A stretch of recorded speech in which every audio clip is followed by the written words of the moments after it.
Alright, so they've been teasing this for a while. We got the Nasu interview with the producer of Honkai Star Rail, which a lot of people have been speculating that we might see something come from it. I'm hearing some good things. You know, Type Moon, up until this point in time, only collabs with himself. We have seen features outside of the work where their characters go into other series, but we have yet to see other characters come into FGO, and it's clearly intentional. It says special interview, Kinoko Nasu of Fate and David Jiang of Honkai Star Rail, what to do when you're not sure if it's what you want to express, methods of manifesting dreams and desires. I'm a huge fan of the Fate series and Type Moon's works. That's what David Jiang, the producer of Honkai Star Rail, said. It seems that David has enjoyed Type Moon's works, including Fate Stay Night, ever since he was a child, and this experience has greatly influenced his creative career. That's right, witnessing Type Moon's works during adolescence is bound to give rise to significant changes. Okay, so he's a big fan. Shout out to him. I see a lot of people giving Nasu his flowers. I see a lot of people coming to the channel with JJK saying the same thing, saying that they see the inspiration. And now we have a special interview between David Jiang and the creator of the Fate series, as well as other Type Moon works. Kinoko Nasu Sensei. Fans of both works must be saying, wait,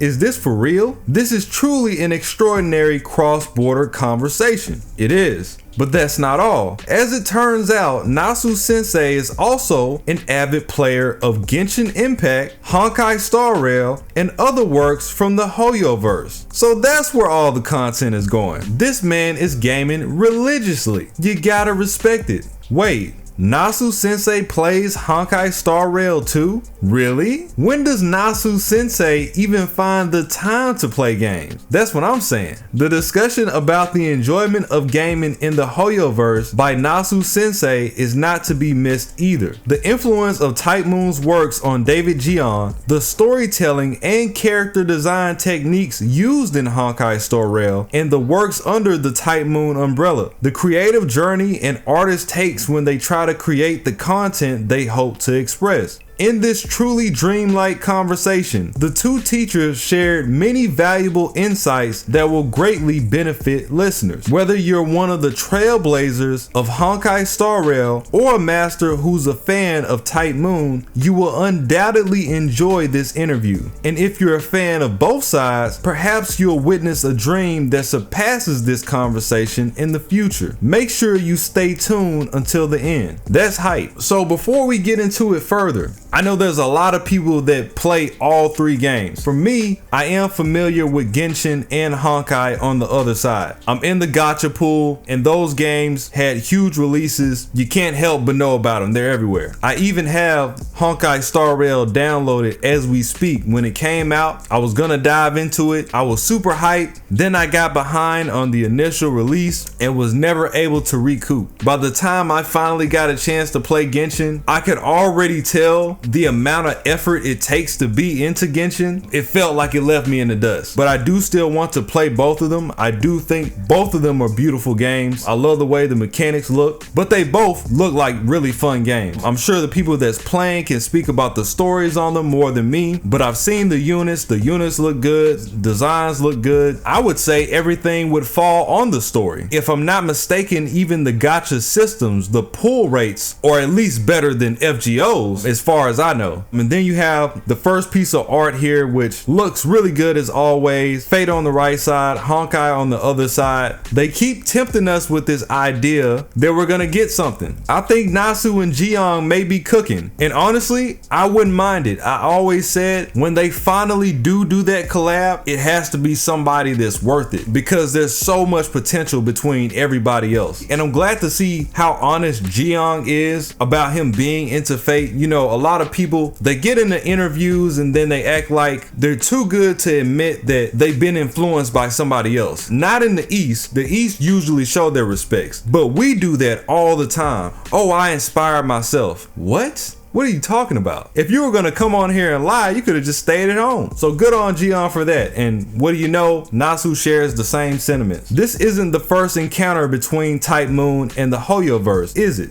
Thank you for having me today. First of all, may I ask why Mr. David wanted to talk with Nasu Sensei? Personally, I've experienced a lot of Nasu's works starting from a young age. In terms of game development, I've gained inspiration from Nasu's works. In fact, I've met Nasu before, and based on my desire for a more in-depth talk, I requested we have this conversation. I look forward to learning from you today. Also, there's something I want to tell Nasu. We actually have the same birthday. It was fate. Oh really? Is that so? In high school, I searched for information about game developers and realized that Nasu and I have the same birthday. I see. Maybe one of us has been reincarnated from another dimension. It would take Nasu to say something like this. He might be on to something. But you know something else? As far as I can tell, Nasu would be the one that's the fake, because nobody has seen this man. Even till this day, people think Nasu is a pen name. You know, they had the meme running around back in the day that he was actually a female and Takeuchi is with him, because nobody knows. Nobody knows but the people that's on the inside. Like if you look up a picture of Nasu right now, the person that comes up, that's not him. That's Shiokawa. That's the producer for FGO. But that's the closest thing related to him, so that's the only thing that shows.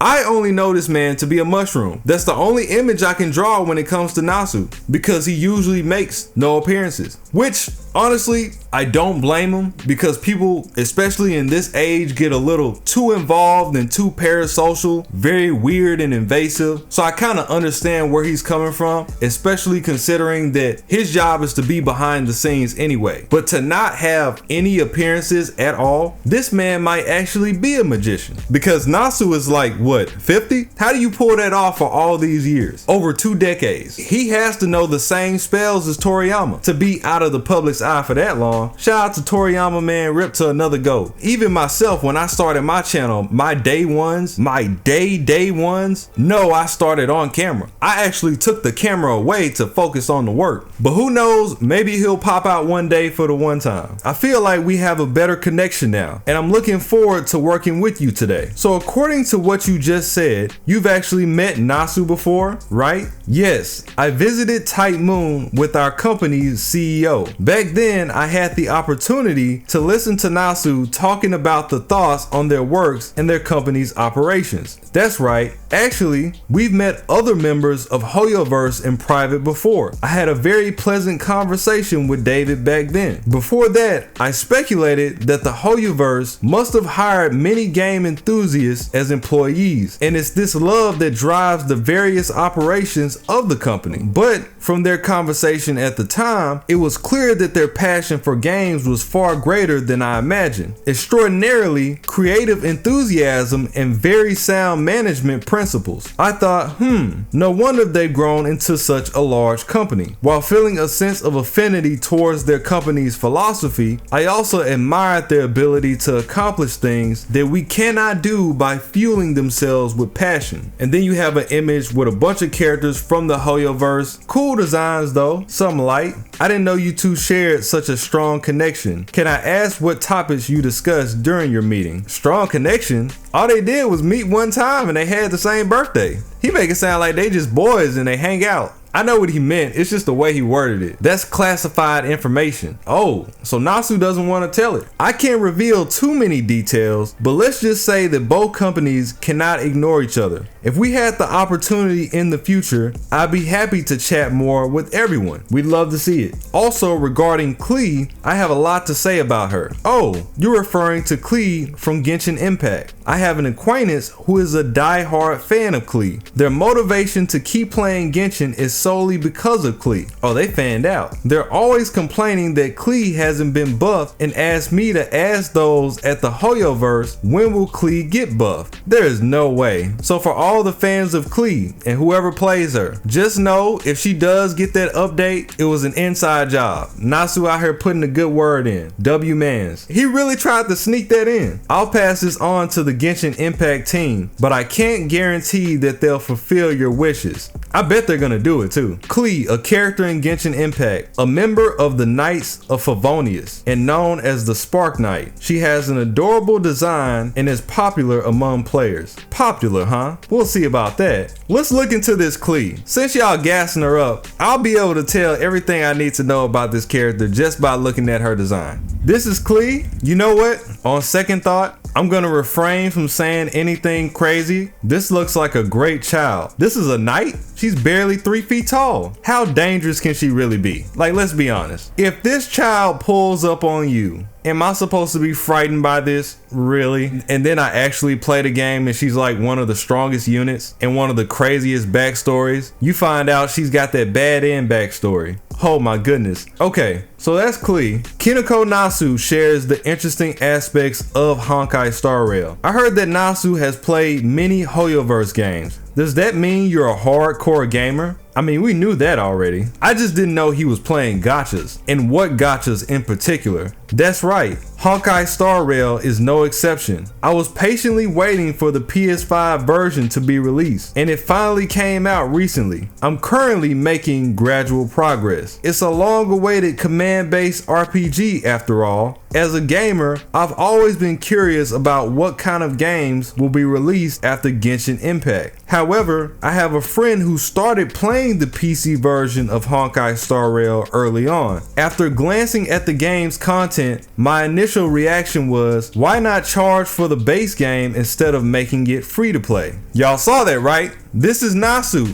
saying instead of giving it to the people for free, why don't you put it behind a paywall? As a free to play man, this hurts my soul. The creator in me says that anybody that makes something should get paid for their work. But the frugal in me makes me want to push back. You hate to see it. And then you have a picture of one of the Honkai Star Rail loadouts. And I will say that was one of the main attractions for me when I downloaded the game, that there was a PC version. I don't know why to this day FGO doesn't follow suit and have a PC client that may have something to do with engaging more sales, because realistically, if you run the data, people are on their phone, they're on mobile, or just away from the PC more than half of the time. And so it just makes more sense to cater to that audience. But there's a lot of people that are willing to play PC as well, myself included. When I was playing FGO a lot more heavy, I was doing that on Nox. I was doing that on BlueStacks. Like, it was the only way to make it tolerable. I can't really play on the phone like that. It's just way easier off the mouse. I can do other things at the same time if I need to multitask. I got a bigger screen. For me, it's just an overall better experience altogether. The only advantage I would see from mobile is literally just that you can move around. But if I'm not moving around, I would much rather be on PC. 100%. They gotta get an FGO PC client. Actually, I played Honkai Impact 3rd before, but playing games on mobile phones is a bit challenging for me. Although I personally prefer action games, the touchscreen controls don't quite suit me. Yeah, man, that's what I'm saying. I don't hate it, I just don't prefer it. Just when I was thinking it would be great if I could play this kind of action game on home console, Genshin Impact came out of nowhere. That's why I started playing it right from its launch. However, when I first encountered it, I was somewhat skeptical, thinking, how popular can a product rooted in Japanese otaku culture really become? But as I progressed through the game, I gradually felt the passion and technical prowess hidden within the game, as well as the dream of making a name for myself in the world, so to speak. The development team successfully turned the dreams of otaku culture into a reality,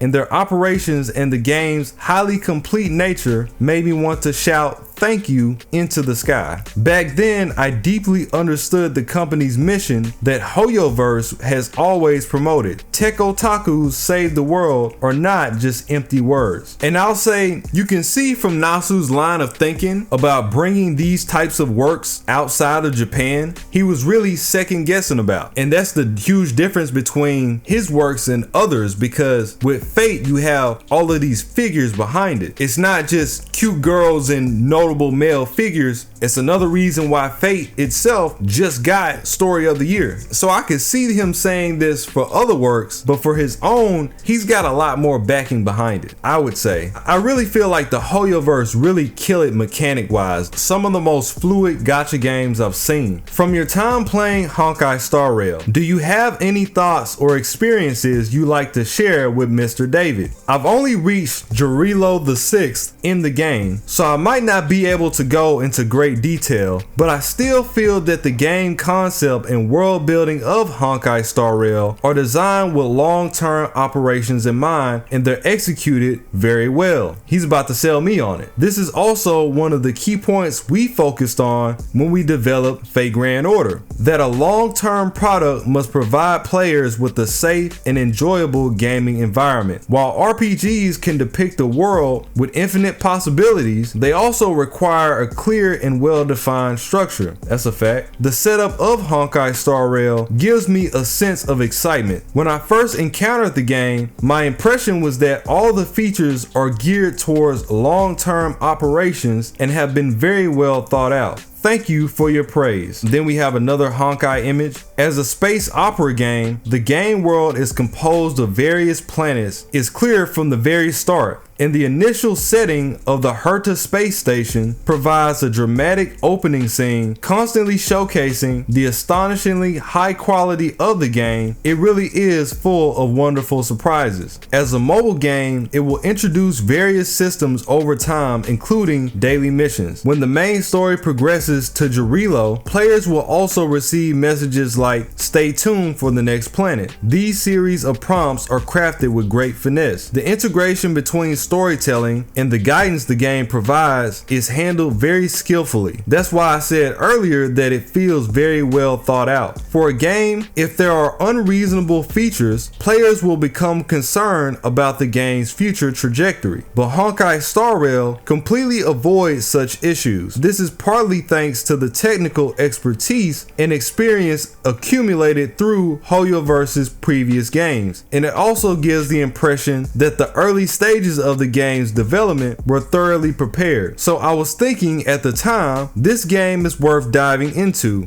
If I wasn't too busy with work, I would play for at least 4 hours a day. I really hope I can catch up with the latest stories soon. 4 hours a day is a lot, considering how busy Nasu must be all the time. For him, a day? Nah, that's crazy. I know me myself, on average, I probably get like 6 hours of sleep on a good day. I feel like Nasu might not be missing out on sleep, something tells me, but I have heard horror stories of creators like him, authors and mangaka alike, running themselves into the ground, working extremely hard. And that's why I say it's kind of wild that he's able to push in that much time a day. But you gotta find time for yourself somewhere. You gotta cool off, man. You can't just work 24/7, you'll go mad. My boy Nasu putting in them hours, 4 hours, bro. If he owns Type Moon and he's doing 4 hours a day, that means if he was a regular dude, he'd be doing like 10, something like that. But like I said, we knew Nasu was a gamer just from,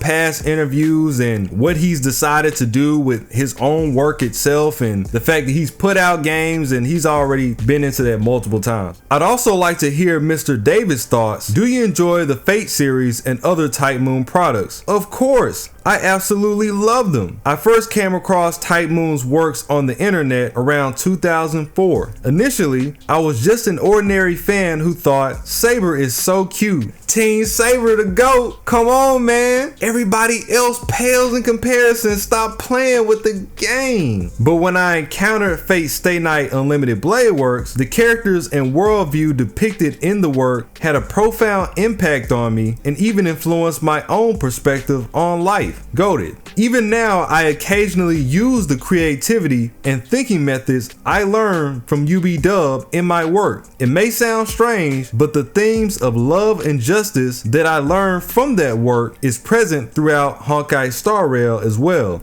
I see. I'm honored to hear that. The UB-Dub route carries once again. I'm telling you, man, that route hits like no other. And I'm sure I've mentioned this before, but I wouldn't even say UB-Dub is the best written route. It's just so powerful. During the early stages of planning Honkai Star Rail, when discussing what kind of story to create, even though I couldn't visualize the specifics at the time, I had already conceptualized the desire to create a story about heroes. The heroic figures that came to mind at the time were the servants and characters from the Fate series. So you can tell he really likes it a lot. It seems that you were influenced in the character aspect as well. Another influence comes from the overall idealism of the work. As the company grows, there are times when you have to consider things based on profitability. However, the more that such times arise, the more it becomes necessary to reconsider what our ideals are. Profitability is important, but I always remind myself to think about my own desires and various options beyond profitability. It's about the love, man. You put the love in it, the rest gonna work itself out. When making decisions like these, I often think, how would the anime characters I saw during my student days decide? Since I really like Archer from Stay Night, I naturally think, what would Archer decide in a situation like this? What would Archer do? I mean, if we're going by UB-Dub, he'd probably go back in time and whack himself. But I'm not too sure you want to do that, brother. Does the beautiful voice of voice actor Junichi Suwabe whisper behind Mr. David? You know, that cool voice. I can very much empathize with that inner conflict. Sincerity, which cannot be compromised, is a crucial issue that creators must face during the development process. It is just as critical as profitability is to product operations. Yeah, man, it's hard, bro. I know I'm not doing anything on a scale that they're doing, but just as a content creator myself, you know, I mentioned that before. I want to get into more of the less talked about things of Type Moon all the time, but people are so infatuated with the favorites that they don't give any support at all. So it's hard to bring those in at times without completely tanking everything that I have going on. Like every time I do an unfamiliar character, the channel tanks because nobody supports. But if I do a video like Emiya, it goes up every single time.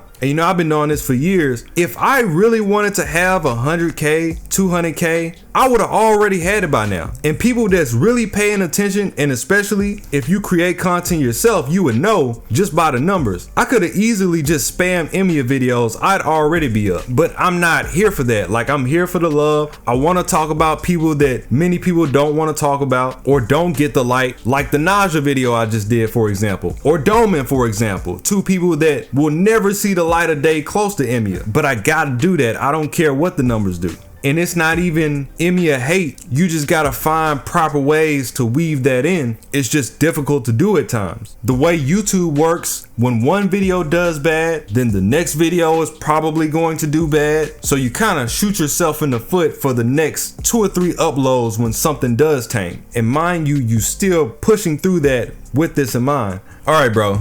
I wasn't even going to add this into the video, but they caught me before the render. Why don't you make more Type Moon content? Because this is your community. I pray that people like this never watch my channel again. It's been over a week since the last Emiya video. Where are the Emiya vids? Now, I don't like complaining. I don't like attacking people. And I don't like blowing things out of proportion. I don't even like getting political. That's why you hardly ever hear me say anything much outside of the video. This is why we can't grow as a community, because people like this, and that's most people. I want a Type Moon community. I don't want an Emiya and Friends community. I've seen inferior mouths on escorts for what these dudes be doing. I just needed to put this here so people don't think that I'm just making something up. It's very telling that my top 25 videos, half of them are Emiya videos. It's very telling that my biggest video last year was an Emiya video, and it wasn't because it was good. It's because it was Emiya. Any Emiya video is good. I can make a video about Emiya's foot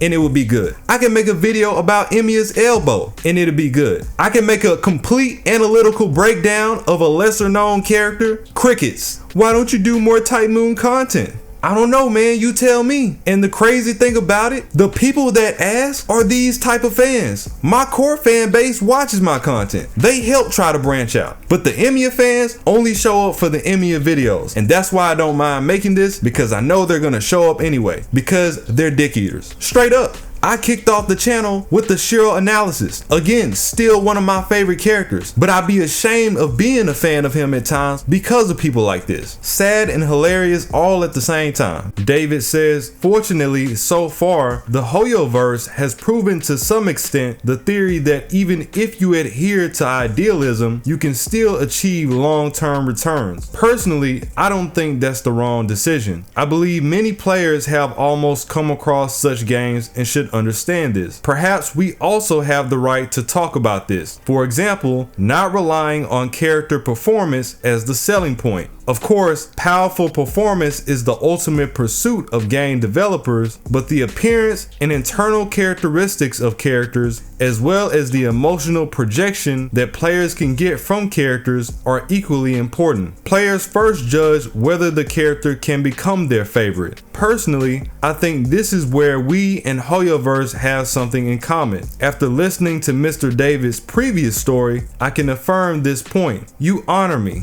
I'd like to confirm something with you today, Mr. David. When you mentioned love and justice learned from fate, what were you specifically referring to? This brings us back to the character Archer. Actually, when I first encountered Stay Night, I just thought Archer was trying to act cool and that was it. But then I came across UB-Dub, and Archer's heavy past and his pursuit of justice had a strong impact on me during my adolescence. Also, I really liked Lancer. Even when Father Kodamine commanded Lancer to clip himself, Lancer still didn't forget to protect Rin Tosaka, which made me think this guy is a real man. So I had this idea that I wanted to be like Lancer at that time. And then Nasu throws in the joke, so what if the boss of the Hoyoverse tells you to clip yourself? And then we have some artwork of Clara down below. Yeah, speaking to the ideals of Shiro and Emiya always hit me in a way that most main characters couldn't, not just because of the way that the story was told from multiple perspectives. So it always gave that artistic edge to me because that's something that I've never seen in anime. Up until that point, I've never seen a protagonist have multiple conclusions and they're all canon and they all weigh equally as heavy.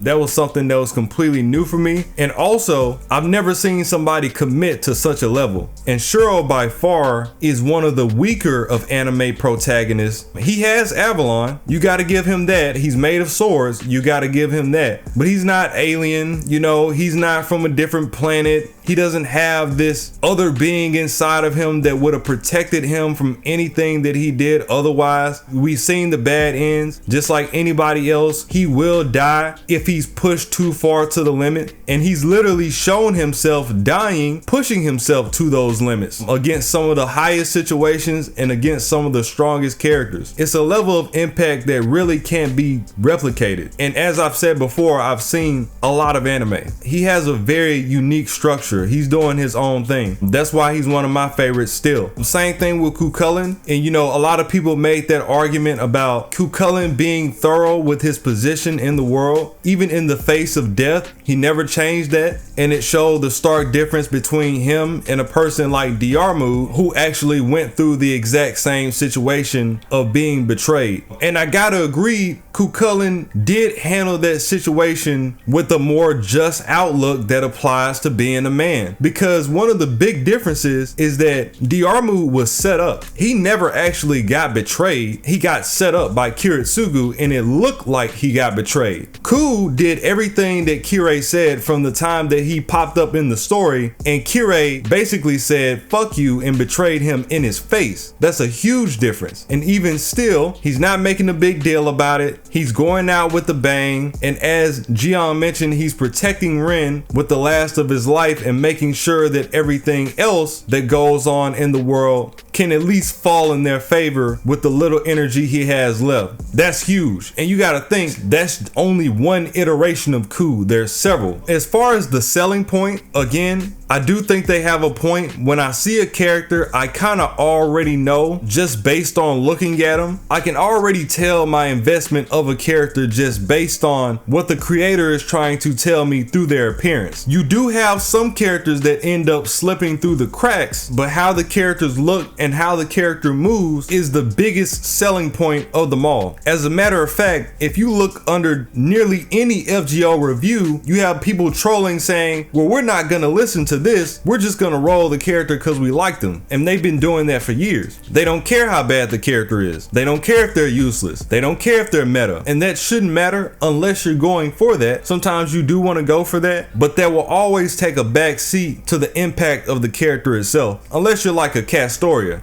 Everybody and their mama rolled Castoria, but she's a good character too, so it doesn't matter. People would have rolled her anyway. When I heard the news that the interview was taking place, a question immediately sprung to mind: is the combination of Clara and Salvaro a tribute to Ilya and Berserker from Stay Night? That's quite the question. I can't say there was no reference at all. After all, the combination of a girl and a powerful protector has a timeless sentiment. When conceptualizing such combinations, I'm sure lots of people would envision Ilya and Berserker. Our goal is to create new and unique characters while using such popular characters as references. I feel the same way. First of all, otaku are particularly fond of this, and it's also a standard feature that has been tried and tested in various works for a long time. The feeling is that all kinds of works must have such a pair. And so there you have it. And I already knew this, and I seen this character play when I first saw her appearance. I was like, man,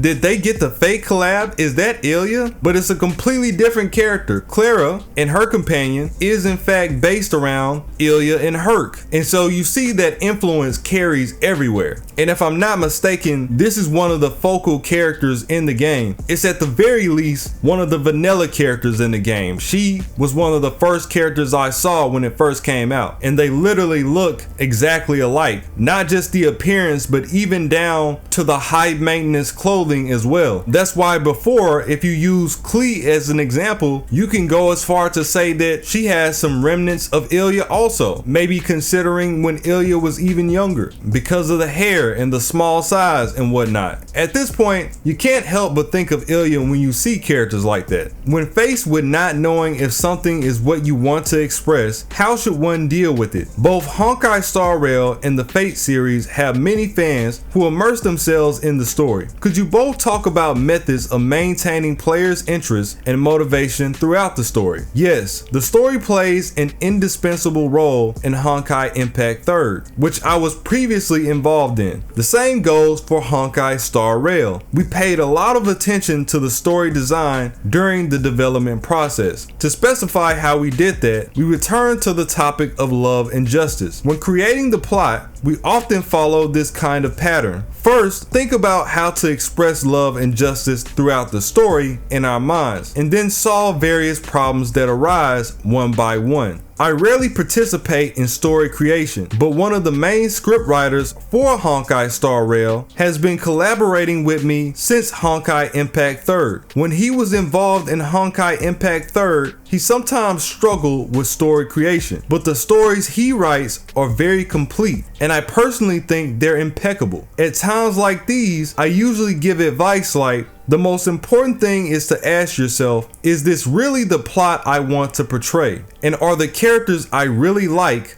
this? Or something like that. I think when creating a story, the most important thing is asking yourself honestly, is what I want to express, rather than technical issues. Of course, I'm not an expert at coming up with storylines, and in the entire development team, my script writing skills are probably below average. And he's spot on. That's something that I've also brought up in another video. It all comes back to the love. Everything that's done in the world comes back to the love. Whether that be the love for the person, the love for the place that they come from, the love for the idea of who their people are, is the reason that we fight for things in general. So if the love is tarnished, then the whole plot line becomes empty. That's why characters, and specifically empty villains, don't get a lot of love, because there's nothing to pull from. Whereas you have that connection between Kiritsugu and Kirei, or Shiro and Kirei, where both sides get a lot of love despite where they come from, despite the things they've done, because the story was always made with that strong impact in mind. It was never baseless. You might disagree with what they did. You might use little hipster words like, oh, they're edgy, but you can't really say that they're badly written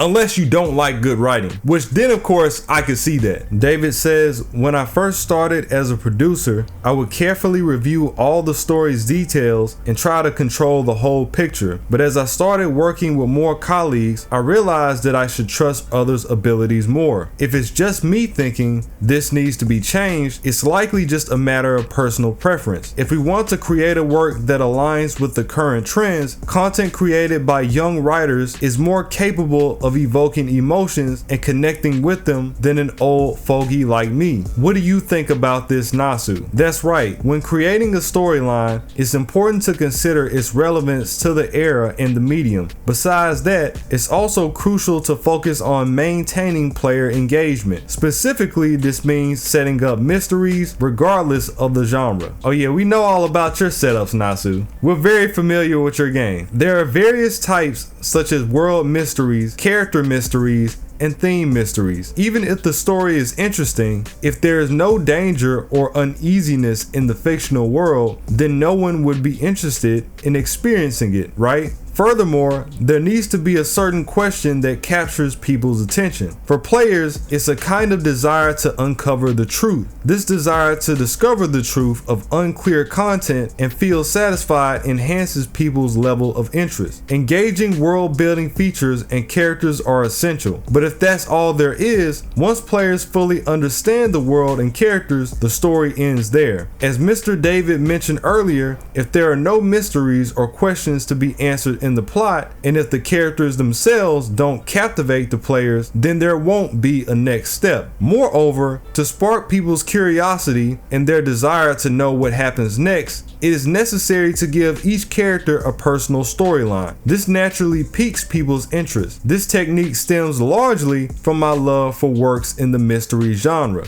But since others in the industry also do it, there's nothing unique about what I do. Yeah, one of the greatest allures to the Nasuverse in general is just that. It's the verse, it's the lore, it's the deep descriptions, the world building, especially coming off the back of Fate Stay Night, where you walk into this world and you don't know anything. It just seems so expansive. As a matter of fact, out of all the characters that we have, most people tend to like the same 20 to 30 characters. It's not all the characters that are keeping them there. It's more so the world and the building itself. Because every time I hear a discussion, it's always the same people. Like, nobody really highlights the actual underdogs. It's more so all the people that are catered to and are obviously meant to be more liked than others. The people that are gonna have the most screen time, the people that are the strongest, so on and so forth. But you can see by what Nasu said here, he knows exactly what he's doing by setting up all these questions and never answering any of them. Or let me not say never, not answering majority of them most of the time. Or if he does do it, it takes a very long time. It's a slow burn. And that's really how mysteries work. As a matter of fact, outside of anime, mystery is one of my favorite genres, or just drama in general. So he's not wrong at all. Personally, I still aim to create beautiful things. I've been like that ever since I was an unknown creator. However, initially, I was simply infatuated with the phrase, create beautiful things. It took me a long time to understand what beautiful things mean to me specifically. Around 2010, I finally grasped the concept, what it meant to me, and kept reminding myself to keep that idea in mind. That's interesting because 2010 is around the time that Extra came out, which would focus on a completely different storyline opposed to Stay Night in this futuristic cyber-esque world. It was practically the opposite. So what do you consider to be beautiful things, Nasu? In short, the things most worthy of respect are people who persevere to the end, and also the state that comes afterwards. Then we have a picture of the Tsukihime remake, which is also very fitting for this conversation. Mr. David mentioned asking oneself, is this the story I want to tell? Have you ever been troubled by this question and whether something is that story? In my case, I probably squeezed out too many ideas when I created the Garden of Sinners. No, you did not. This is what I mean. This is what I'm talking about. I hate to cut them off, and I talked about this before when I say Garden of Sinners is a masterful piece of work, but the average consumer, the lower common denominator, does not have time for that. And now Nasu is finna talk about how he had to dumb down his writing to make it more digestible to most people. Because if all of Type Moon's works was just the Garden of Sinners, the company wouldn't be anything it is today.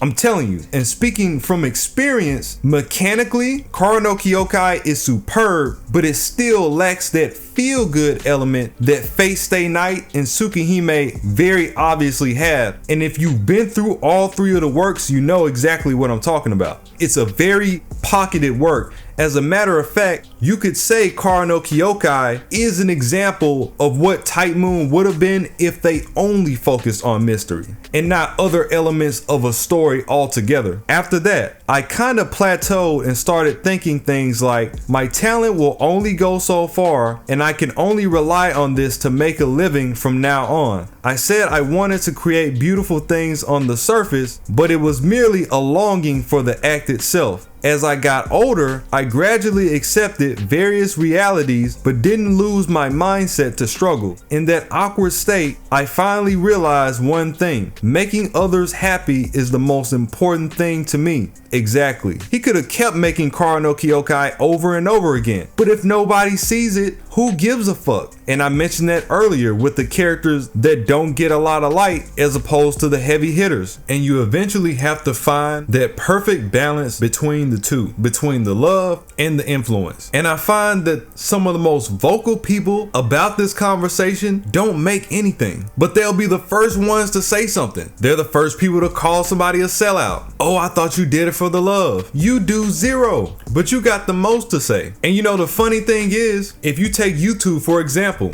you'll see that they tried to do something, but they stopped doing it because nobody was watching it. I thought you did it for the love. I guess you're not all that different, are you? Cap ass dudes, the hypocrisy is sick. Nasu says, undoubtedly, there are people in society who value pleasing others the most, and most creators can be put into that category. While personal ideas are undoubtedly important, we cannot neglect to serve our audience. What kind of writer you are, the call of your soul, they will naturally emerge when the time comes. What's most important now is to bring joy to everyone. At least that's what I believe. Then we have some Kara no Kyokai artwork. I've had similar experiences to what Nasu described. It only takes one person to write a novel. During the creation process, the author only needs to answer to themselves from beginning to end. But game development is different. It's a creative activity that requires a large team to work together rather than just an individual.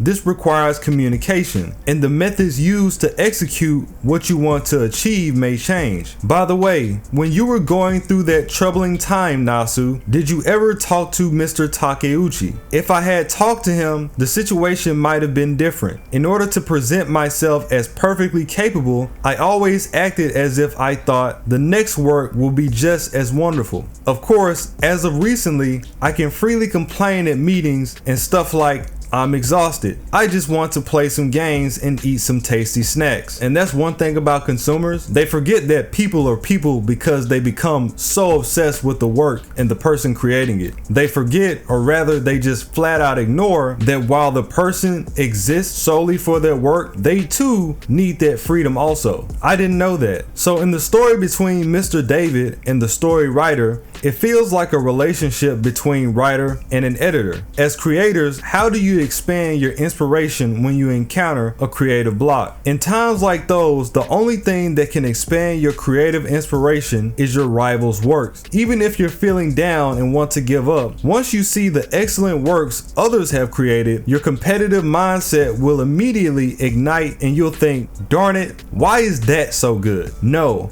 I can't lose to them. See, Nasu got that dog in him. If you only use yourself as fuel, eventually you will burn out. In order to make your passion last longer and burn brighter, you have to use your rivals as fuel. As creators, having an imaginary rival is crucial. The mindset of not wanting to lose can stimulate your creative ability. If you shut yourself away for a long time, you may end up not knowing what kind of work you want to create. When that happens, you should look at excellent competitive works in the industry and decide to create something that isn't inferior to theirs. So this is kind of a situation where Jiang subtly agreed to disagree because he said create imaginary rivals, where on the other hand you had Nasu talk as if he had people in mind actually. So Jiang kind of agreed with him in a roundabout way, but he doesn't actually agree with that outright. My thing is, I'm surprised he didn't mention who those people were that he had in mind. Cause if we're being honest, Fate has been up for a while. There's not many of them. Clearly Hoyo content is one of them, but who else? The difference between the two in terms of story creation, how to design games. Let's continue the topic about story. In long-term RPGs like Honkai Star Rail and FGO, the integration of storyline and gameplay is very important. I'd like to hear from both of you about how to integrate the two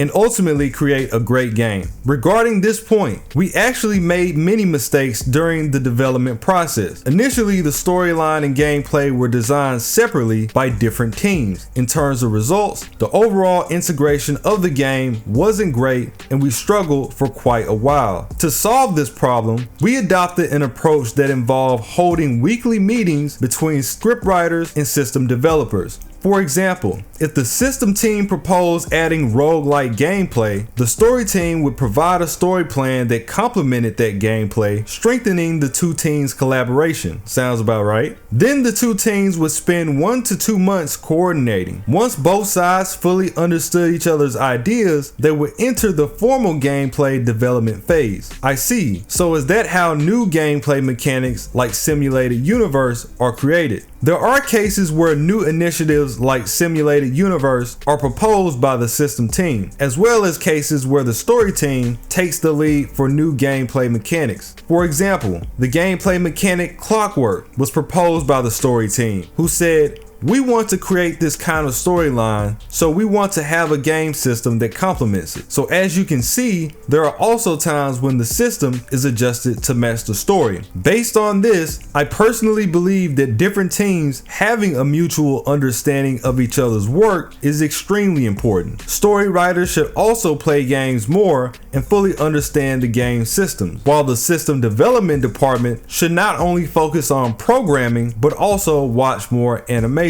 It's all about balance. Not a lot being told here. FGO doesn't have such a complex game system, so to some extent, what we can achieve in the development process is limited. Because of this, how to present the game in different forms within the scope permitted by the FGO system has been a headache for the development team every year. This topic may be outdated, but at the beginning of the FGO project, someone asked me to explain what kind of game FGO is to the development team. But if we only talk about trivial features, it would be a bit boring. So I adopted this explanation. First of all, the game has 7 chapters. We need to tell players that the purpose of the game is to clear these chapters. With this as a premise, we can then produce a variety of content. This allows people to understand the ultimate goal of the game from the beginning. But this huge treasure chest called the main story is still empty right now. And what we need to do next is decide which seasonal events and special characters to put inside of it, and then improve other unclear parts to finally create a large storyline framework. This is the overall development method of FGO. So most of FGO, as he's stating, is off the cuff, which,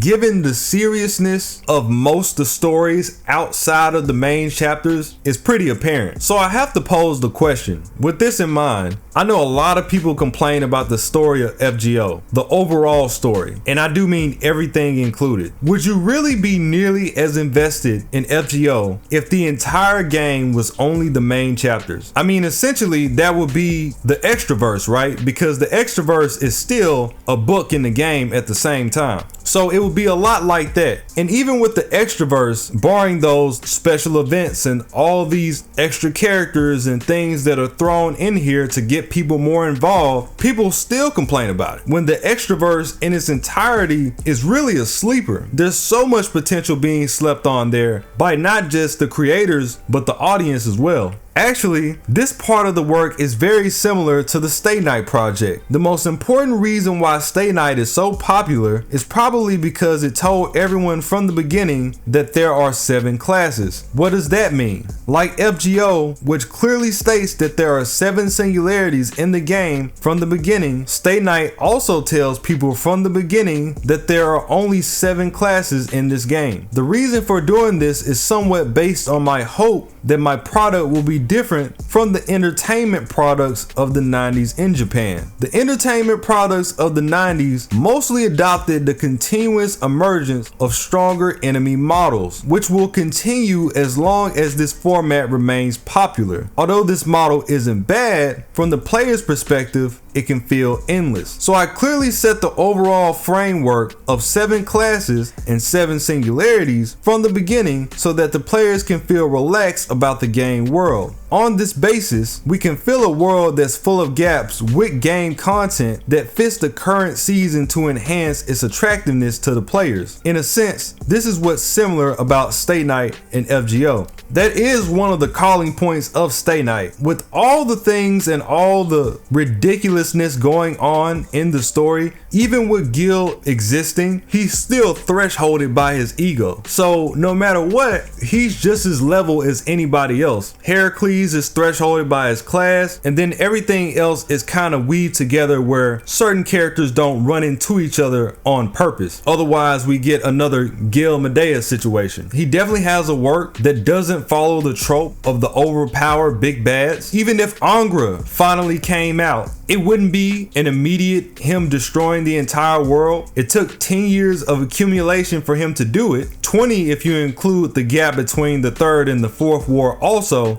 and when he finally does come out, you have the counterforce at work in order to stop it. David says the Chinese game industry also has a similar idea, which we call gameplay stratification. If you don't determine the game content that users must play daily and weekly at the beginning, you can't create a successful long-term game. Then we have the Cosmos and the Lost Belt artwork, and as you can see, Type Moon has been doing it for nearly a decade. They're pulling it off. So because it's a long-term product, FGO will develop an annual schedule. Once we've determined the approximate operating schedule for the next 3 years, we can then decide on the names of the events to be added within that time frame. For example, after finalizing the Valentine's Day event in February, we can then clarify which content to implement next. However, this is all about content up to 3 years from the present, and honestly, we can't say for sure exactly what we'll be doing at that time. So we'll seek out illustrators who seem like they'll still be around in a year and hire them to draw characters that fit our needs. Once the characters are finalized, we then communicate with the story writers and determine the specific storyline for the event. Many aspects, including the aforementioned processes, must be decided during the initial schedule. For this kind of cycle, the most important point is to avoid repetition as much as possible. As long as we don't repeat the same things, we can ensure freshness of the game's content at the very least. This may be the simplest form of a plan for a long-term product. Yeah, and that's one thing about FGO. They do try.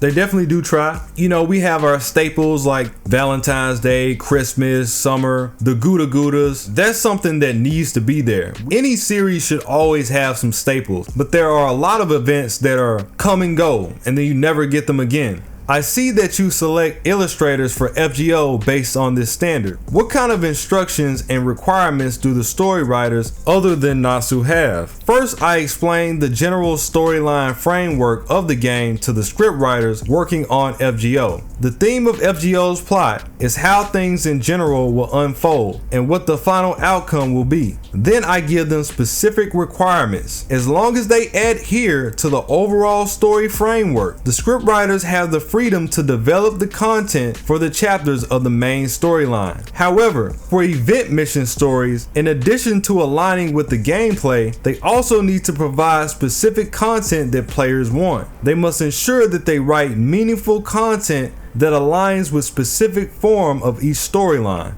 Of course, each writer has their own creative style, so it's impossible to achieve complete uniformity. Occasionally, situations may arise where the setting is correct, but the content is too rigid, or the content is creatively appealing but doesn't adhere to the setting. However, these situations also reflect the individual writing styles that I pursue. In times like these, I have to play the role of an integrator, making detailed adjustments to the drafts that have various issues. If it's the former, I adjust the direction of the storyline. If it's the latter, I modify the content based on the setting. Through these kind of adjustments, I can ensure the overall tone of FGO. And this is really good because this is one of his most recent interviews and he hardly ever goes into that much detail. And I've also mentioned this before, when people try to get on to Nasu about how things go, first of all, they don't realize that he's not writing all of FGO. I mean, that much should be fairly apparent. But even with that being the case, he's letting people do their thing. He just said he lays out requirements, he lays out a main idea, and he lets everybody get their shine on from their own perspective.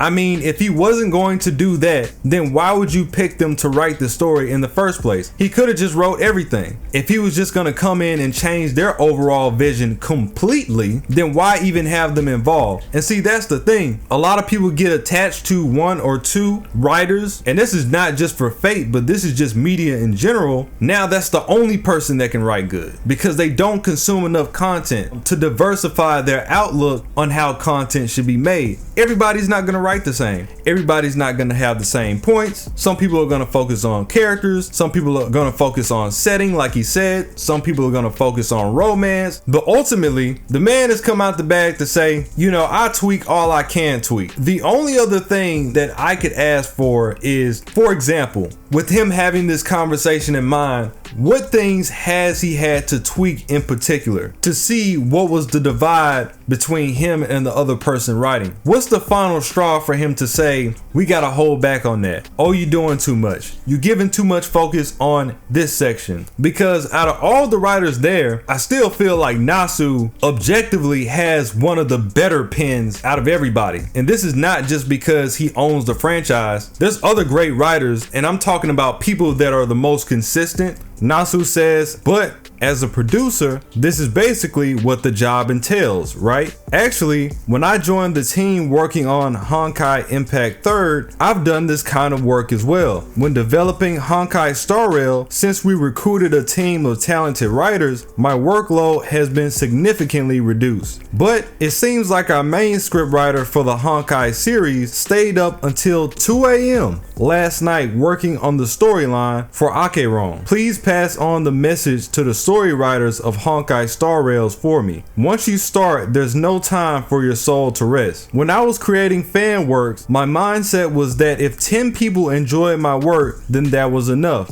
But on the other hand, if 10 people criticize my work, I would just brush it off without any concern. However, as the scale of my work continues to grow, my creations are being seen by more and more people. When the number of people increases to 300,000, 600,000, or even a million, it means that the feedback and opinions of nearly millions of people are concentrated on just one person, me. Who can handle that sort of pressure? Absolutely, it's unrealistic, and that's why most people don't. And now the development team of Honkai Star Rail must be going through this torture as well. To all the developers, keep up the good work. I hope your efforts will be rewarded. Yeah, that's a heavy weight for anybody, man. And you know, it's funny, I was just talking to my sister about something similar in regards to people not giving credit when credit is due. We were talking about restaurants. You know, often when you look at a restaurant, you might gauge the reviews just like anything else. But at the same time, I told her the reality of the matter is most people aren't gonna go out of their way to give a compliment and say, hey, you did a good job. People will go miles and hills and mountains to drag your name through the mud though. So when you talk about reviews for either restaurants, products, or anything of the sort, sometimes even that, the way it looks can give a false idea. Maybe because that person had a bad day, or that person came in at a wrong time and they're hypercritical over nothing. But if everything went right for that person, they never say anything about it. So you got a champion, man. If you got the energy to drag something through the mud, then you better have that same energy when they do good. And a lot of these people don't. Yes, as Nasu mentioned, Honkai Star Rail is now loved by players all over the world. As a development team, we're very happy about that. However, the increasing that the number of players also brings the challenge of pleasing everyone, which we need to address and find solutions for. For example, many players value the expanding storyline and worldview, Because of this, we need to invest resources to create a brand new world similar to Kinoko. This planet of festivity should offer a new storyline experience that is as captivating as Jirilo and the Xianzhou. For players who value gameplay more, we have also spent a lot of time refining and adjusting challenging game modes like the Simulated Universe and Forgotten Hall. So in all, as a long-term game, we always pay attention to player feedback and continuously optimize things such as the user interface. The development team is truly working hard. Only in this way can Honkai Star Rail change with the times and stay fresh for players. I'd like to hear from both of you about how to create an immersive experience that everyone can enjoy. Next, I'd like to delve further into the development of long-term products. Both of your works place significant emphasis on real-time storyline updates to create a more immersive experience. How do you create this sense of alignment with players? To create an immersive experience, it's crucial to find the most interesting points for FGO. I'm not referring to incorporating what's currently trending into FGO, but rather to identifying the kind of content that, when executed in FGO, will definitely captivate players. So we usually consider the type of game content that addresses points of contention of hardcore FGO users. For example, we don't want to state there won't be new classes and then suddenly introduce one, especially one with a significant storyline. This means we must reasonably schedule in-game events at a time that pleases players who are deeply invested in the game's storyline. Furthermore, stability is crucial for seasonal events. These are events that naturally occur in life, and our goal is to provide event content that meets players' expectation every time. Yeah, the new classes going outside the original 7, just the ones that were introduced in FGO, I never had a problem with them bringing in new classes. I think when you talk about contention, I think one of the biggest points, and it's the same point that we always bring up, people wish that you'd flesh out the prior classes more, which they are finally getting back around to with things like Ordeal Call. That's amazing, because a lot of Avengers are kind of blank slate and they really need it, and that's a really dope class. Same thing for Ruler, so on and so forth. The introduction of Pretender with Oberon, I feel like, is probably one of the best introductions of a class that we've had, because he fit the class to a T and it didn't really leave anything to be desired. If we get more Pretenders, fine, but he did everything that he needed to do when he came out anyway. But realistically, I don't know why you'd want to say there would be no more classes anyway when there's so much potential in making new classes. I mean, there's classes like Gatekeeper and Gunner, for instance,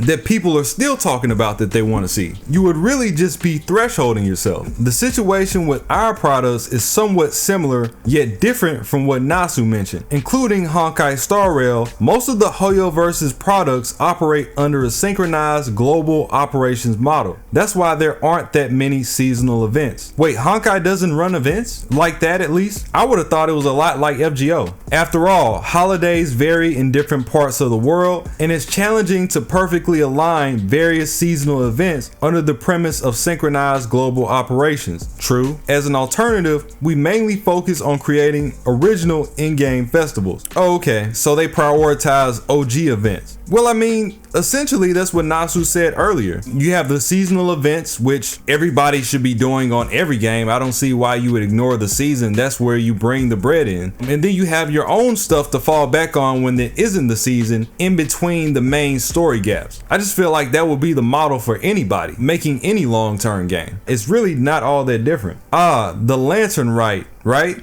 Exactly. The Lantern Rite is a period limited event regularly held in Genshin Impact. It's a festival held for the nation of Liyue within the game and usually starts between January and February in the real world. That sounds dope. So as somebody that doesn't play, I'm wondering, is that the New Year's event, or is that Honkai's own version of an event that comes afterwards? Because that's pretty much around that same time that you would expect something like that. Another thing we value greatly is the promotions that match the main storyline. For example, before considering specific marketing and promotion plans, the actual main storyline has already been determined. This involves setting specific plot points, such as this character will undergo growth or this character will exit the stage, and then thinking about promotional plans and timing accordingly. But there's a problem with doing this. If we finalize the story first, it may cause difficulties in the subsequent development work. After all, game development must synchronize the plot, performance, and action. If we determine the storyline too early, it may lead to conflicts between teams. However, in the end, we managed to overcome this challenge. For example, the version 1.5 of Honkai Star Rail was planned to be launched November 15, 2023,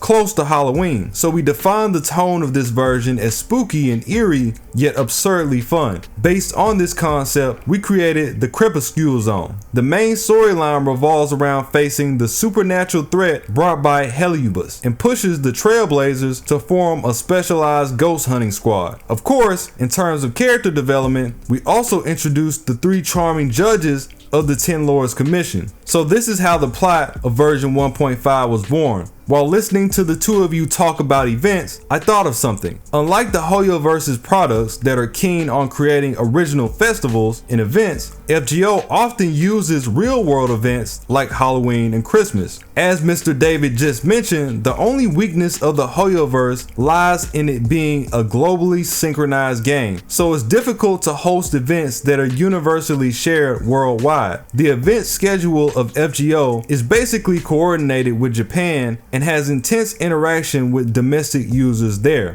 Yeah, but you still do the events anyway. I mean, things like Halloween and Christmas are Western-centric holidays, so how much in line with Japan can it be really? You're still taking the West into account mainly. In fact, we once tried to implement in-game events in real time, but considering the need to coordinate with the time zones of various countries around the world, we eventually gave up. Even for events like Christmas, the customs and visual experience related to Christmas vary greatly for users in different countries. In the end, we could only follow the rhythm of one particular country. Of course, we all know what that is. However, this inevitably gave players from other countries a sense of unfamiliarity, so it was really challenging to execute. I mean, it works. Realistically, okay, I'm not gonna say that because that do sound kind of crazy. I will say media looks over to this side for culture anyway, so it's not like it's a surprise. That's why, as the goal was to promote a game on a global scale, I think it was a smart decision for Hoyoverse to create our own festivals that match the game's worldview. But I won't forget about that delivery event. Is otaku culture subject to regional restrictions? Since we're talking about global promotions, I also want to discuss the aspect of character design. Up until Honkai Impact III, the character designs in the Hoyoverse always made me think the styles are basically what their employees like, but in Genshin Impact, the character designs no longer adhere to what the employees like. Based on Chinese style characters, elements from other countries like France and Germany were added, while maintaining the characteristics of otaku culture without being over the top. The character designs were significantly improved, and this characteristic was further refined in Honkai Star Rail, where the design is so distinct that everyone instantly thinks, ah, these are characters from Star Rail. Regardless of the character styles, their core is based on Chinese design. This feeling is very strong when I play Honkai Star Rail. So recently I started thinking, this design direction should represent a completely new style of otaku culture from China. When Hoyoverse is mentioned, people often think about their team size and development capabilities first, but their design capabilities are also rather outstanding. Every time the game is updated, I feel this even more strongly. And I'm gonna be completely honest, with Honkai Impact III, I didn't even know that was a thing. I thought Honkai was new. So I guess what Nasu is getting at is that by broadening their horizons, they were able to reach a way bigger base than they ever have by not boxing themselves in, which is something that he's kind of just now letting his legs out on with the official release of all of his first novels coming to the surface as of the past couple of years. Thank you for your praise, but honestly, we've also had quite a bit of trouble with this. To ensure the completeness and quality of our work, the character style must be consistent with the worldview. So as Nasu mentioned, whether it's Genshin Impact or Honkai Star Rail, the design style must follow the path of making it instantly recognizable as a specific work. But at the same time, we need to consider a question. If we maintain this approach, will the freshness of new characters diminish for the fans? In other words, will people become too accustomed to this type of design? To create a long-term game, I think it's necessary to gradually modify this approach. Yeah, and Nasu mentioned this earlier as well, about how he reaches out to illustrators. Some of these illustrators for all these different characters that we have are just, from what it appears, like quality artists on social media that just got around back to him. You can find the Twitter handles of a lot of these artists right now, and they do really good work. But more than just giving these independent workers, whether they be commissioning or whatever, an actual chance, it gives life to a lot of different types of art styles all at one time, because there's a lot of different styles in FGO, and there's a lot of heavy hitters that usually knock it out the park every time, like Paco or Wada, for example. I mean, if you look up the list right now,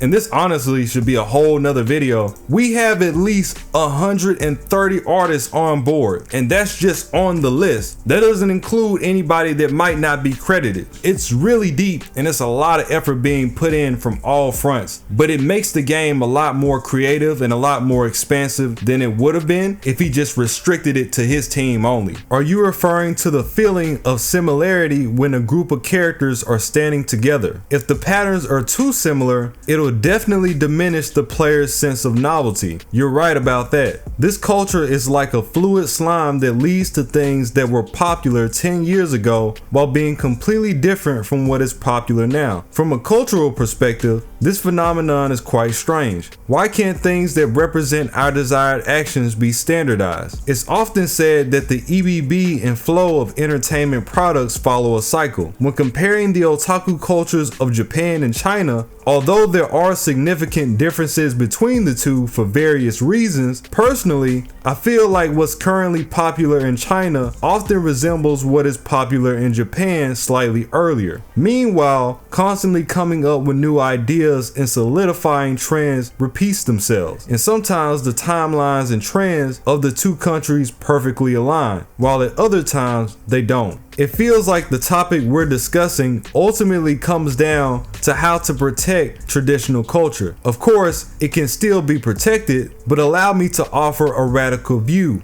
Otaku are more willing to dedicate their souls to entertainment products compared to traditional culture. Of course, if someone invents something good, it should be improved upon. So at least for otaku culture, it's more inclined to continuously repeat the good things within itself rather than preserving its own country's culture. The same goes for Chinese-made games. There are those that adhere to the classic wuxia style, and companies like the Hoyoverse that take the route of fusion and improvement. The former belongs to the category of traditional culture, while the latter, like the Hoyoverse, wants to push the boundaries and create what they personally love. This is probably an accumulation of otaku culture. Mr. David mentioned earlier that what's currently popular in China often resembles what was popular in Japan slightly earlier, but I actually think that China's otaku culture is at the forefront of popularity now. Really, it's quite evident as long as you can think. This is exactly what today's otaku fans love. It's not difficult to understand. Speaking from a more personal perspective, I feel that there isn't much difference between otaku cultures in Japan and China nowadays, as we all enjoy the same products and derive joy from them. Man, that was a real people die at their kill moment. We enjoy the same products and we derive joy from them. I'm impatient and I hate waiting. Hasn't the cultural gap significantly decreased in recent years? Personally, I believe we should distinguish between mass market products and otaku oriented products. If we're talking about the former, then the differences between countries have greatly diminished. However, when it comes to the latter, which represents niche preferences and emerging trends, China may be slightly slower than Japan. For example, Japan has a fashion culture called minefield style. but currently it's a niche strain in China and not widely popular. Nevertheless, Japan and China have always been neighboring countries. From a product standpoint, as mentioned by Nasu earlier, characters designed with the Chinese aesthetic as their foundation have been widely accepted in Japan. We pay great attention to the acceptance of such design styles among Japanese players. That being said, as the internet and social media have become more widely used, there are also many Western players who can understand and analyze the design concepts of Chinese style characters like Jing Liu and Blade. How come such stubborn cultural barriers still exist even though the characters are already such big hits? I'm not gonna lie, hearing Nasu complain about cultural barriers is hilarious, but I'm here for it.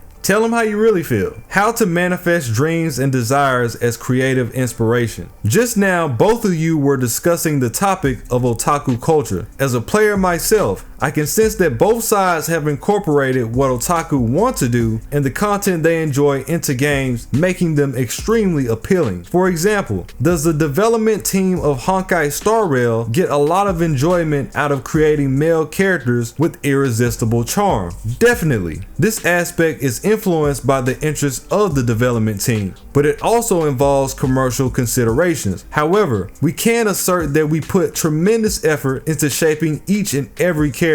The market research capabilities of large companies are truly extraordinary. After all, a product of such scale cannot afford to fail. The survey data regarding user preferences for characters is also shared with the directors responsible for character design. After all, they are only humans, and once they know that users like the characters they've created, they feel a sense of accomplishment in their work. Naturally, speaking of characters implemented in games, I like to discuss a more real-world topic. Every character to some extent has a goal to generate revenue. Because of this, the basic designs of different characters may vary. Balancing revenue and design has always been a topic that must be continuously explored. So when we create such characters, we lower our commercial expectations for them and approach the creative process with a sense of freedom. Sometimes we even challenge certain unique character traits that may attract new user groups. Characters like Chinkue, who slacks off at work all day, Guinevere, whose only concern is increasing her fan base, and Sampo, whose words and behavior are always highly suspicious, and so on. And this is where a lot of people tune out because this isn't necessarily a topic for consumers. I'm pretty sure when somebody rolls, they're not thinking, oh, they better knock it out the park with this character or otherwise the whole ship for the brand is about to tank.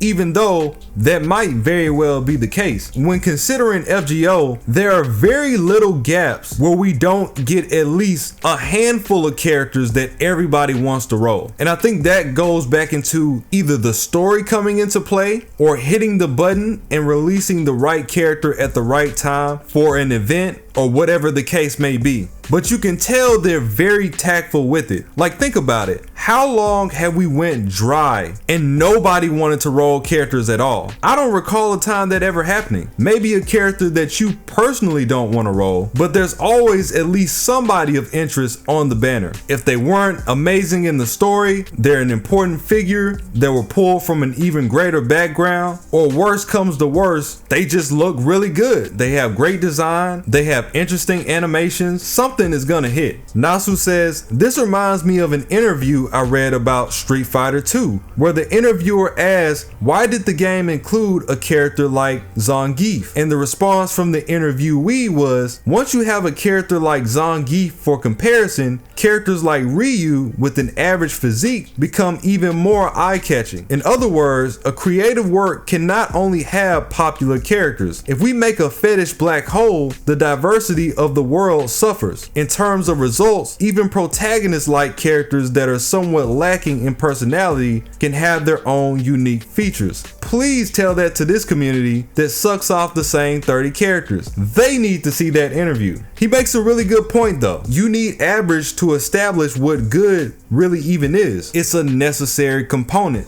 I recall of a post that I made, it's probably going on a year ago, when I looked at the scope of hiring people for a company and why average people surprisingly can do so well just being average. Imagine you're the best person at a restaurant, but you only work 2 days. Would you rather have a person that's really good at what they do, but they only work 2 days, or would you have somebody that's average and at least they can be there the entire week? You can't function running a company just 2 days, generally speaking. So no matter how good they are, your company's gonna tank regardless, and that's where the average comes in. But just going with the philosophy on how I view things in life in general, I hate favoritism anyway. I don't like favored nothing. I don't even like favoritism in regards to me, because it makes me feel out of place. Honestly, whatever I got, I'm used to really hitting the wall for it. But for me, when it comes to playing Street Fighter, I always choose Zangief and Dalsim. In my opinion, characters like Ryu have a somewhat niche design. So Nasu is on that alternative wave. I'm rocking with it. I never picked those characters myself, but I fought against Dalsim quite a bit. I always pick Cammy and Chun-Li. Cammy because of the way that she fights. Chun-Li because, it's Chun-Li. Nothing else needs to be said. Speaking of that, I believe that the characters required in the main storyline can be divided into 2 categories. Inevitably born characters and characters born based on dreams. No, strictly speaking, it should be characters born based on desires. A recent outstanding work, Delicious in Dungeon, also explores the element of desire. It feels like there's no issue with referring to dreams as desires. The so-called inevitably born characters are those that personify the concepts that need to be portrayed in various storylines. For example, in FGO, both Oberon and Tez are concept driven. After determining the need for characters and their functionality, we collaborate with artists who can definitely create the desired effects. If they can deliver a product we 100% agree on, then we will proceed with the development based on that image. On the other hand, characters based on dreams and desires are different. They're born based on the creator's thoughts, like, I want this kind of character, or I want to see this type of character. When it comes to character illustrations, they also come from the artist's desire to create characters that align with their own preferences, those sort of dreams and desires. And then here we have, of course, Oberon, an actual FGO classic. And if a creator can continue to produce excellent game products even after transitioning to a business role, then they must maintain their personal desires. Everyone has desires, but the level and direction of those desires differ. Broadly speaking, they may include the desire for economic success, the desire for social success, the desire for stable life,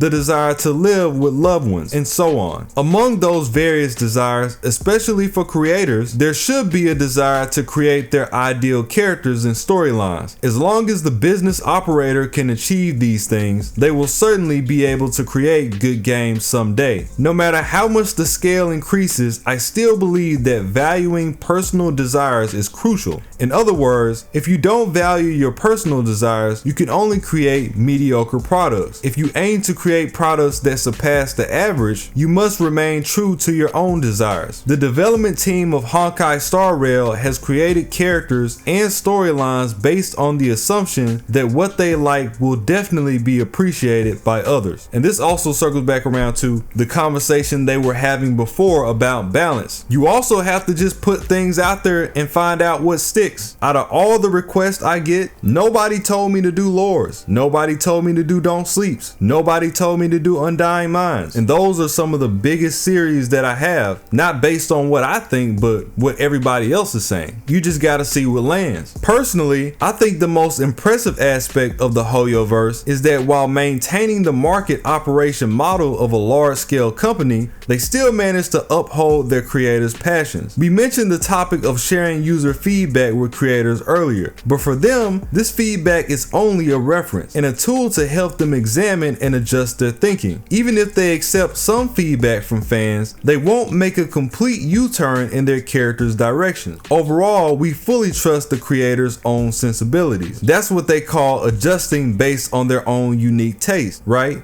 In fact, even within Type Moon, it's not completely free creative mode. In the end, there's Takeuchi acting as a safety valve, providing suggestions like, this might not work out. For the past 3 years, I've been pestering him, saying Passion Lip should have her own swimsuit. My lip is the strongest. But Takeuchi always says, absolutely not, Kinoko. So my guy Nasu has been trying to put in the swimsuit for Passion Lip, and Takeuchi, his own right-hand man, is coming in to say, hey, we don't need that. This is crazy work. Normally, I'd say Takeuchi might be tripping, but considering he knows Nasu better than anybody, he's probably right. But let's see, even Meltreless got her own swimsuit, right? Every time my request is brushed off with a seemingly reasonable excuse like Passion Lip swimsuit might or may not be censored, I plan to spend another year persuading him. So clearly, her swimsuit is just a little too much, which, in all honesty, you gotta wonder what that is. Because how do you even fit Passion Lip in a swimsuit? Have you seen her chest? Like, her chest is not even swimsuit compatible. You just gotta throw the XL coconuts on her and call it a day, cause that's the only thing that's gonna stay on. What else is gonna fit? Yo, to this day, Passion Lip's design got it. I have never seen a character that's 70% breast. It's the funniest shit ever. It might sound a bit biased, but characters born out of a creator's love tend to be more charming. True. When playing Genshin Impact and Honkai Star Rail, I had a strong feeling that, wow, they've been so meticulous, which made me admire the development team's passion, the dynamics of the characters, the beautifully animated story events. Every time I see them, I'm struck by the feeling that no matter how large the scale of the Hoyoverse is, the staff are still so full of passion and never slack off. Creators in principle will never betray their passions, nor will they slack off when it comes to things that they love. And in the end, all of this is linked to revenue. I have come to fully understand this over the past 4 years. This large-scale company with all employees full of passion model, I feel like there's no other company in the world that can achieve that. Thank you for that. It's truly an honor. Great interview. I'm really glad that they hit on a lot of points that were more on the uplifting side, as opposed to, you know, all of the stress that comes with it. Because I know in one of his more recent interviews, he was talking about his health. But now he's saying that, you know, after all this time, he's finally able to kick back, reap the benefits of his labor, and actually enjoy the freedom of everything that he's built. It's a beautiful thing. This is my first introduction to Jiang. I've never looked into Jiang prior to this. Seems like a great dude, gave a lot of flowers to Nasu the entire interview. I cut it out, but he called him sensei the entire time. So he clearly has a lot of respect for the man. And they spoke to a lot of things, even more so to the market conversations that I would have thought they would have. I wasn't really expecting that. I really hope he does more of these, because the people want to hear it, the fans want to see it, definitely deserves it. Putting in all this work for so many years. I mean, the man's been writing for what, at least 26, 27 years, and that's just what's on record. That doesn't even include, you know, him being in school and practicing to get up into that point. So that's a long time. I also need to cover more of the past interviews in general, and I've been meaning to do that because there's a lot of information that people don't know about. We kind of went over that with the UB-Dub movie and how he fell out with the team developing that, and many people don't know how these things go down. They tend to believe everything falls on Nasu's shoulders when really there's a lot of miscommunication that can go on. There's a lot of, as I mentioned before, him letting people do their thing and him just leaving the baseline standard. You know, that's a coin toss that can go either way. And then there's just the trivia that you may or may not know about in general. This ended up being way longer than I thought it was gonna be. I'm not gonna hold anybody any longer. If you made it to the end, appreciate y'all. I appreciate y'all all the same. I feel the same way they do. Like I said earlier, I know I could never compare to the people that are actually making the thing, the programmers, the writers, the people that are illustrating, but from a content creation standpoint, a lot of what they're saying, I do get it.